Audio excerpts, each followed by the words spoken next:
It's no secret that Canada has a dark history of mistreatment towards its Indigenous population. Some of you may have heard when bodies of 215 children were discovered outside of a residential school.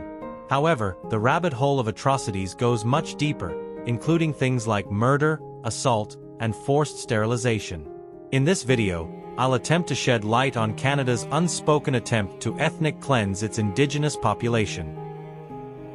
The first case I'll discuss will be St. Anne's Residential School in Fort Albany, Ontario. This school had an investigation conducted in 1992 by the Ontario Provincial Police, who interviewed 700 victims. Every one of the victims reported abuse and assault that ranged from beatings, strangulations, and sexual misconduct. Some of these were perpetrated by the nuns and priests, and others by fellow students. In 1941, 3 kids were believed to have drowned after attempting to flee the school at night. Escape attempts from residential schools were not uncommon. One of the most shocking revelations from St. Anne's was its makeshift electric chair. This device was used from the 1950s to 60s, and all descriptions had it consisting of wires and a battery. Various students would be subjected to painful shocks, sometimes until they passed out. It can be believed that the notion of discipline was more so an excuse for inflicting suffering.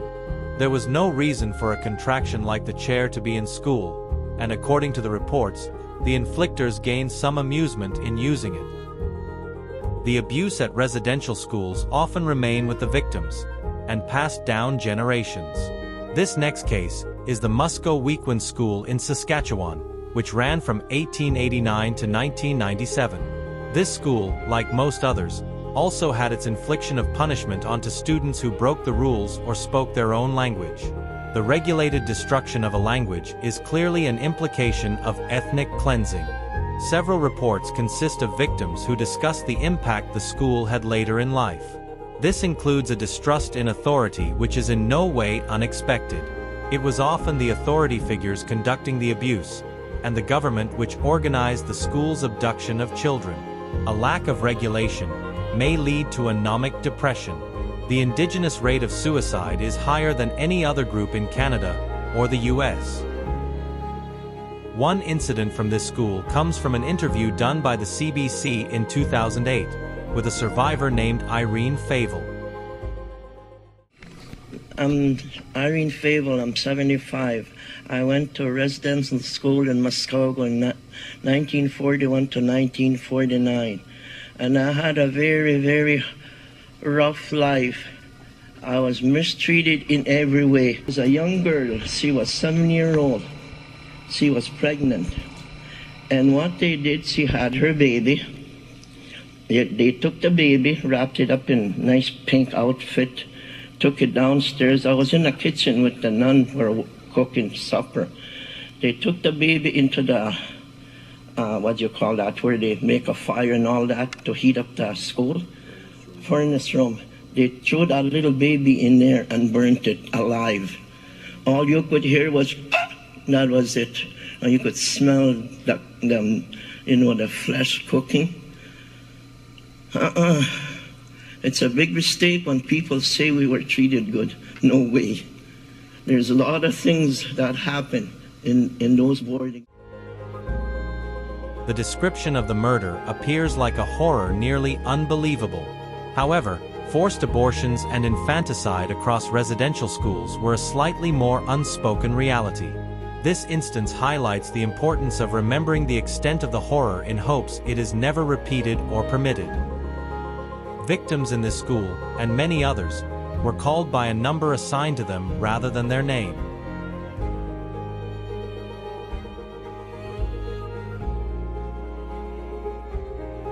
This is a step towards dehumanization, and you might notice a resemblance. The Indigenous people were referred to as the Indian problem, which resembled how the Nazis saw the Holocaust as the final solution to the Jewish problem. Of course, the latter was a brutal mass murder, while the former opted for a slow and painful assimilation of a culture. Another similarity would be sterilization and eugenics. In 1928, Alberta was the first province to adopt and implement the sterilization law, which went after people deemed undesirable. The indigenous population made up 6% of the sterilizations, despite being 3% of the province's population. There are also instances of indigenous people being subjected to inhumane testing, both in residential schools, as well as at hospitals. For instance, in the 1940s when hungry children were used to study malnutrition without their consent.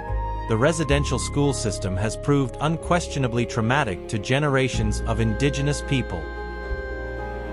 There is one more case worth discussing. In Saskatoon, there are what are known as the Starlight Tours. Basically, police officers would pick up indigenous people who may appear intoxicated. They will drive these people to the outer parts of the city, often during the cold of night, and abandon them. There have been several cases where these victims died from hypothermia. The tours have been occurring at least since 1976. In 2012 and 2016, the Wikipedia entry on the Starlight Tours was edited, with parts about the murders being removed. The IP address was traced back to the Saskatoon Police Department and acknowledged by a spokesperson. I believe that it helps to spread awareness of all these cases, or at least, recognize their existence. Hopefully, this video offered insight into the scale and suffering of indigenous people. There are undoubtedly more incidents that exist, including books and reports worth diving into, as well as listening to the individual experience each victim has. I hope you enjoyed this video, or at least, found something to take away from it. I plan on making more videos in the future discussing other incidents that may benefit from greater recognition.